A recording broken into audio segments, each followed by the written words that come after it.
നമ്മളൊരു വഴിപാട് നിശ്ചയിച്ചാൽ അതിൽ നമുക്ക് എത്രമാത്രം പൂർണ്ണ ബലം സങ്കല്പ ബലമുണ്ടോ അതനുസരിച്ചാണ് നമുക്ക് ഫലം കിട്ടുക.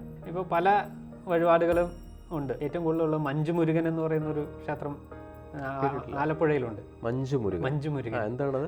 അവിടെ മഞ്ചാണ്, നെസ്ലയുടെ മഞ്ചാണ് തുലാഭാരം നടത്തുന്നതും ഭഗവാനെ സമർപ്പിക്കുന്നതൊക്കെ. ആണോ? വഴിപാടും വിശ്വാസവും ഉണ്ണികൃഷ്ണൻജി, അതായത് നമ്മൾ വിശ്വാസം കൊണ്ടാണ് നമ്മൾ ഓരോ അമ്പലങ്ങളിൽ പോയി ഓരോ വഴിപാടുകൾ ചെയ്യുന്നത്. നമ്മൾക്ക് ഓരോ ജീവിത സാഹചര്യങ്ങളിൽ വരുന്ന ബുദ്ധിമുട്ടുകൾ മാറുന്നതിന് വേണ്ടി എല്ലാ ജനങ്ങളും ചെയ്യാറുണ്ട്. അത് അവിടെ ആ അമ്പലങ്ങളിൽ പൂജ ചെയ്യുന്ന പൂജാരിയുടെ കഴിവാണ് അത് എങ്ങനെ ചെയ്തു കൊടുക്കണം, അതിൻ്റെ ഫലം ഉണ്ടാക്കി കൊടുക്കണോ വേണ്ടതെന്നുള്ളത്.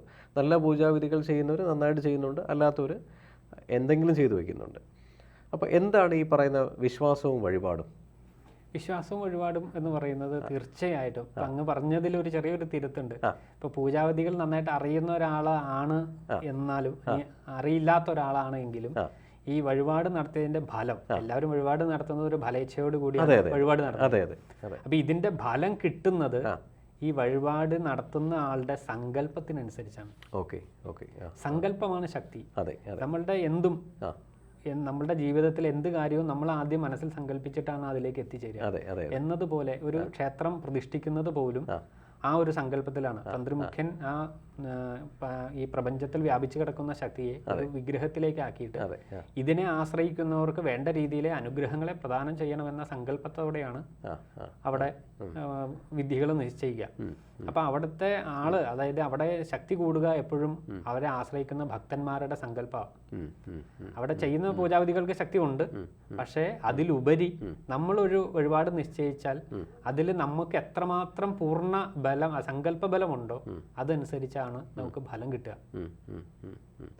ഈ നമ്മളെ ചില അമ്പലങ്ങളിൽ നമ്മൾ ചെയ്യുന്ന പൂജ, നമ്മളിതൊരു വഴിപാട് കൊടുക്കുകയാണെന്നുണ്ടെങ്കിൽ, ഇപ്പോൾ ഒരു ഭക്തൻ സങ്കല്പം കൊടുത്തു കഴിഞ്ഞാലും അവിടുത്തെ താങ്കൾ പറഞ്ഞതുപോലെ പൂജാവിധി അറിവില്ലാത്ത ഒരു പൂജാരിയാണെന്നുണ്ടെങ്കിൽ അതിൻ്റെ ഫലം വിപരീതമായിരിക്കില്ലേ? ഇല്ല, അങ്ങനെ വിപരീതമാവില്ല. കാരണം ഈ പൂജകന്റെ യഥാർത്ഥ ജോലി എന്ന് പറഞ്ഞാൽ, അതായത് ഒരു അമ്മയുടെ സ്ഥാനം എന്ന് പറയാം. അവിടുത്തെ മേശാന്തി എന്ന് പറയുന്ന ഒരാളെ, പൂജാരി എന്ന് പറയുന്ന ആൾക്ക് ആ വിഗ്രഹം ദേവന്റെ അമ്മയുടെ സ്ഥാനമാണ്. അമ്മയുടെ സ്ഥാനം എന്ന് പറഞ്ഞാൽ അതിന് വേണ്ട സാഹചര്യങ്ങൾ ഒരുക്കി കൊടുക്കുക എന്നുള്ളത്. ഇപ്പം നമ്മുടെ അമ്മ എങ്ങനെയാണോ നമ്മളെ കുടുംബത്തിൽ നമ്മളെ പരിപാലിക്കുന്നത് എന്നതുപോലെ അച്ഛൻ എന്ന് പറയുന്നത് തന്ത്രിയും അമ്മ എന്ന് പറയുന്നത് പൂജാരിയും സ്ഥിരമായിട്ടുള്ള പൂജ കഴിക്കുന്ന ആളാണ്. അപ്പൊ അദ്ദേഹത്തിന്റെ അറിവിൽ വെച്ച് ആയിരിക്കും കാര്യങ്ങൾ ചെയ്യുക. അപ്പൊ അതൊരിക്കലും പോരായ്മ വരില്ല. പിന്നെ ഏതെങ്കിലും തരത്തിലുള്ള അനർത്ഥപരമായ കാര്യങ്ങൾ അവിടെ കൃത്യവിലോപങ്ങൾ നടക്കുമ്പോൾ അവിടെ സ്വാഭാവികമായിട്ടും ചൈതന്യത്തിന് ലോപം സംഭവിക്കാം. അതനുസരിച്ച് ആ ദേവന്റെ അനുഗ്രഹ കലകൾ കുറയും. ഈ ചില അമ്പലങ്ങളിൽ മാത്രം ചെയ്യുമ്പോൾ എന്താണ് ഫലം വളരെ പെട്ടെന്ന് കിട്ടുന്നത്? നമ്മളെല്ലാവരും പറയുന്ന കാര്യമാണ്, ഇന്ന അമ്പലങ്ങളിൽ ഈ പൂജ കൊടുക്കുമ്പോൾ, ഫോർ എക്സാമ്പിൾ ഭാഗ്യസൂക്തം കൊടുക്കുമ്പോൾ ഈ അമ്പലത്തിൽ കൊടുത്താൽ ഫലം പെട്ടെന്ന് കിട്ടുന്നു, അവിടുത്തെ അമ്പലത്തിൽ കൊടുത്താൽ ഫലം കിട്ടുന്നില്ല. എന്തുകൊണ്ടാണത്? അതാ പ്രതിഷ്ഠാ സമയത്തെ ആ മൂർത്തിയുടെ അനുഗ്രഹ കലകളുടെ സങ്കല്പം കൊണ്ട്. ഞാൻ ആദ്യം പറഞ്ഞു, ഓരോ നമുക്ക് ക്ഷേത്രങ്ങൾ ഒരുപാടുണ്ട്. ഓരോ ക്ഷേത്രവും ഓരോ സങ്കല്പ രീതിയിലാണ് കൊടുക്കുക. ഇപ്പൊ ഗുരുവായൂരെ സംബന്ധിച്ച് ഭഗവാന് ഏറ്റവും കൂടുതൽ ഇപ്പം നമ്മൾ എല്ലാം അങ്ങോട്ട് സമർപ്പിച്ച് അനുഗ്രഹം മേടിക്കുന്ന ഒരു ഭഗവാനാണ് ഗുരുവായൂരപ്പൻ. അപ്പൊ എത്ര നമ്മൾ കൊടുക്കുന്നോ അതിന് 7 ഇരട്ടി കിട്ടുമെന്നാണ് അവിടെ പറഞ്ഞു വരിക.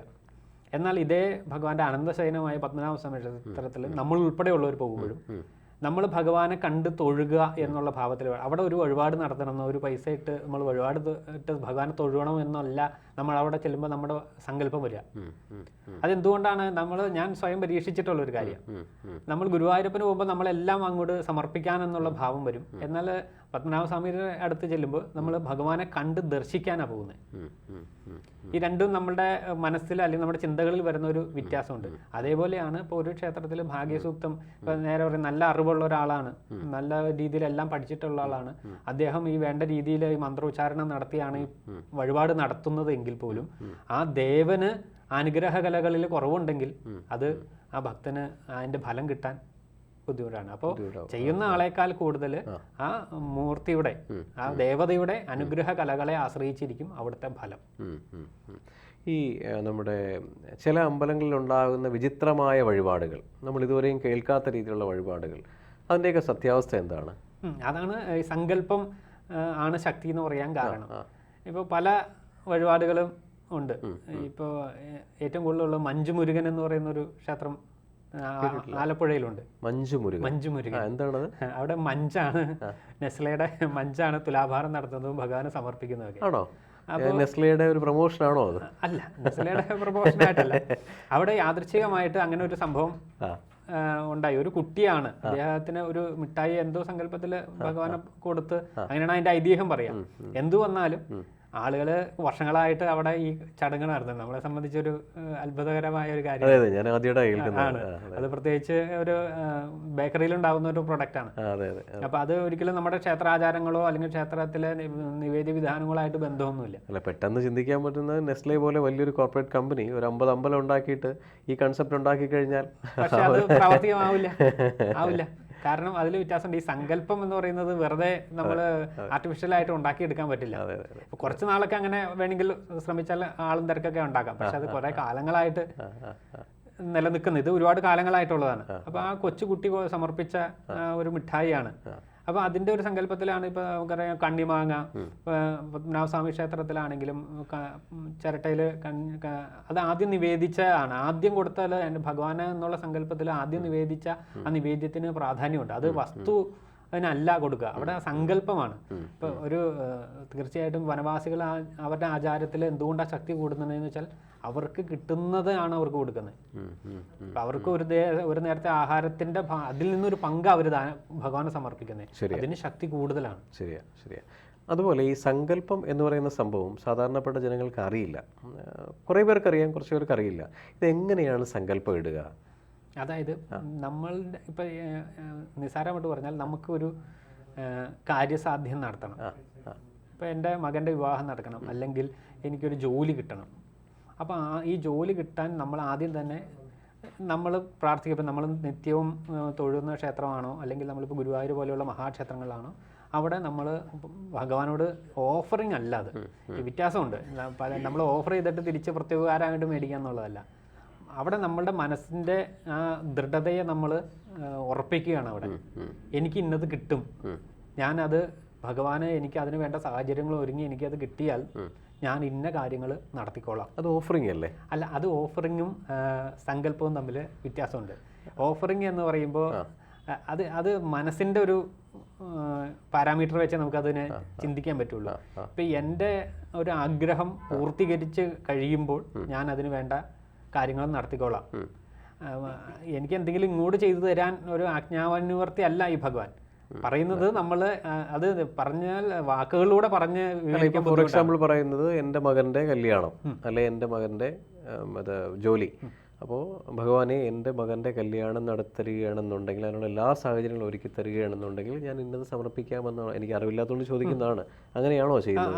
അങ്ങനെ, അതായത് ഇപ്പോൾ കുടുംബക്ഷേത്രങ്ങളിലൊക്കെ സാധാരണ പട്ടും താലിയും സമർപ്പണം. ഇനി അതല്ല മറ്റേ ചിലപ്പോൾ സന്താനങ്ങളില്ലാത്തവർക്കാണെങ്കിൽ കഥകളി, സന്താനഗോപാലം കഥകളി, അതേപോലെ ഗുരുവായൂർ മറ്റേ സ്വയംവരം, രുക്മിണി സ്വയംവരം, കഥകളി കഥ, ഇങ്ങനെ ഓരോ സങ്കല്പത്തിൽ ഈ വഴിപാടുകൾ നിശ്ചയിക്കും. അല്ല, ഈ വഴിപാട് മാത്രമല്ല, അവരെന്താണോ നിശ്ചയിക്കുന്നത്.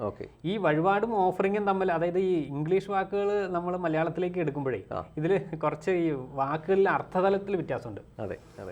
മറ്റത് ചെയ്തു തരുവാണെങ്കിൽ എന്ന് പറഞ്ഞാൽ ഒരു ഭൃത്യനും ഒരു യജമാനും തമ്മിലുള്ള ഒരു ഭാവം അല്ല അവിടെ വരിക. ചെയ്തു തരണമേ, അതായത് ഭഗവാനെ ഈ ഒരു കാര്യങ്ങൾ ഞാൻ ആഗ്രഹിക്കുന്നു, ഇത് എനിക്ക് നേടിത്തരുമ്പോൾ അല്ലെങ്കിൽ നേടുന്ന സമയത്ത് ഞാൻ ഇന്നത് നടത്തിക്കോളാം. അത് അദ്ദേഹത്തിൻ്റെ മനസ്സിൻ്റെ സങ്കല്പമാണ്. അത് ഓഫറിംഗ് ആയിട്ട് നമുക്ക് തുലനം ചെയ്യാൻ പറ്റില്ല. വാക്കുകൾ കൊണ്ട് പറ്റും, പക്ഷേ മനസ്സിലെ ഭാവതലത്തിൽ അത് ഈ മനസ്സിൻ്റെ സങ്കല്പം എന്ന് പറയുന്നത് വലിയൊരു സംഭവമാണ്. എല്ലാവരും അറിയാൻ ആഗ്രഹിക്കുന്നതാണ്. ഇങ്ങനെ നമ്മളൊരു സംഭവം പറയുന്ന സമയത്ത് സങ്കല്പത്തിന് വേറെ പ്രോട്ടോക്കോൾ എന്തെങ്കിലും ഉണ്ടോ? സങ്കല്പം ചെയ്യുന്നതിനുള്ള രീതികൾ എന്തെങ്കിലും? സങ്കല്പം ചെയ്യുക എന്ന് പറയുമ്പോൾ ഇപ്പം നമ്മൾ ഭൗതിക ലോകത്തിൽ വെച്ചപ്പോൾ നമ്മൾ ഒരു വീട് വെക്കണം എന്ന് പറയുമ്പോൾ നമ്മൾ ആദ്യം മനസ്സിൽ സങ്കല്പിക്കുക ആ വീട് എങ്ങനെ വേണം, അല്ലെങ്കിൽ അതിന്റെ ഒരു രൂപം, ഒരു സ്ട്രക്ചറൊക്കെ നമ്മുടെ വിഷ്വൽ കൊണ്ടുവരിക. അതിൽ നിന്നാണ് സങ്കല്പം. നമ്മുടെ ഈ പ്രപഞ്ചം ഉണ്ടായത് പോലും വിരാട് പുരുഷന്റെ സങ്കല്പത്തിൽ നിന്നാണ്. അതേപോലെ ഇപ്പോൾ ഇന്നത്തെ പല ഉന്നത പൊസിഷനിൽ ഇരിക്കുന്നവർ പോലും അവർ ആദ്യം മനസ്സിൽ സങ്കല്പിച്ചിട്ട്, അല്ലെങ്കിൽ ഇന്നത് ആവണം, എൻ്റെ ജീവിതത്തിലെ ലക്ഷ്യം ഇതായിരിക്കണം, അതിനുവേണ്ടി ആദ്യം മനസ്സിലൊരു മനസ്സിലൊരു രൂപത്തെ ക്രിയേറ്റ് ചെയ്ത്, അല്ലെങ്കിൽ ഒരു സ്ഥാനത്തെ ക്രിയേറ്റ് ചെയ്ത് അതനുസരിച്ച് ചെയ്യുമ്പോൾ സങ്കല്പം ബലപ്പെട്ടു. ഈ സങ്കല്പത്തെ സഹായിക്കാനാണ് ഈ പറയുന്ന ബാക്കിയുള്ള ദേവതാ വഴിപാടുകൾ മുതലായവ നടത്തുക. എന്തായാലും വളരെ സന്തോഷം ഉണ്ണികൃഷ്ണൻജി. കാരണം ഈ പറയുന്ന വിശ്വാസങ്ങളും വഴിപാടുകളും എന്ന് പറയുന്നത് എല്ലാവരും ആഗ്രഹിക്കുന്നതാണ്. ഓരോ ജീവിത സാഹചര്യങ്ങൾ മാറുന്നതനുസരിച്ചിട്ട് വഴിപാടുകൾ ചെയ്യുന്നു. എന്തായാലും എല്ലാവർക്കും വഴിപാടുകൾ നന്നായിട്ട് ചെയ്യാൻ പറ്റട്ടെ, അതിനുള്ള റിസൾട്ട് ഉണ്ടാകട്ടെ. പിന്നെ താങ്കൾ പറഞ്ഞതുപോലെ ആ സങ്കല്പം കൊണ്ട് പൂർണ്ണമായിട്ടും അവർക്ക് ഫലപ്രാപ്തി കിട്ടട്ടെ. നന്ദി, നമസ്കാരം.